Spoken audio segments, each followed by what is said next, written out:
اسی طرح سے روزے دار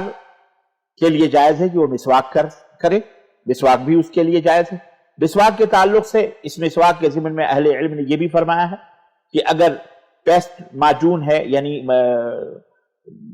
منجن کرنے کے لیے جو پیسٹ آتا ہے، برش ہے، اس کا بھی استعمال کرنا درست ہے، بشرطے کہ حلق کے نیچے اس کا کوئی حصہ نہ جائے،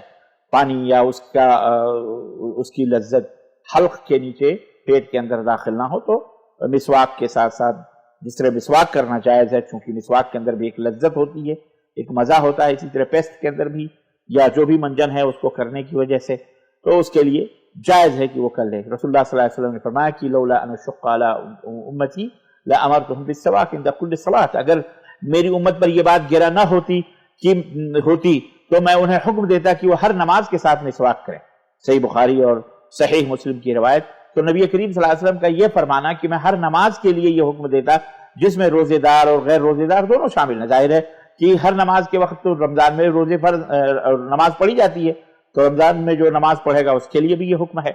اگر روزے کی حالت میں مسواک کرنا صحیح نہ ہوتا تو نبی کریم صلی اللہ علیہ وسلم ضرور وضاحت فرما دیتے اور روزے دار کو مسواک کرنے سے منع فرما دیتے۔ بعض لوگ کہتے ہیں کہ روزے دار زوال سے پہلے مسواک کر لیا کرے لیکن زوال کے بعد نہ کرے، لیکن یہ اس بات کی کوئی دلیل موجود نہیں ہے، بے اصل بات ہے۔ بلکہ ہر وضو کے ساتھ مسواک کرنے کی تاکید ہے اور اس سے کسی کو بھی الگ اور مستثنا قرار نہیں دیا گیا ہے، اس لیے روزے دار ہو یا بے روزے دار ہو ہر وقت وہ مسواک کر سکتا ہے، اور مسواک ہی کی طرح جیسا کہ میں نے بتایا ٹوتھ پیسٹ وغیرہ بھی وہ استعمال کرنا اس کے لیے جائز ہے، بشرطے کہ حلق کے نیچے اس کا ہونا۔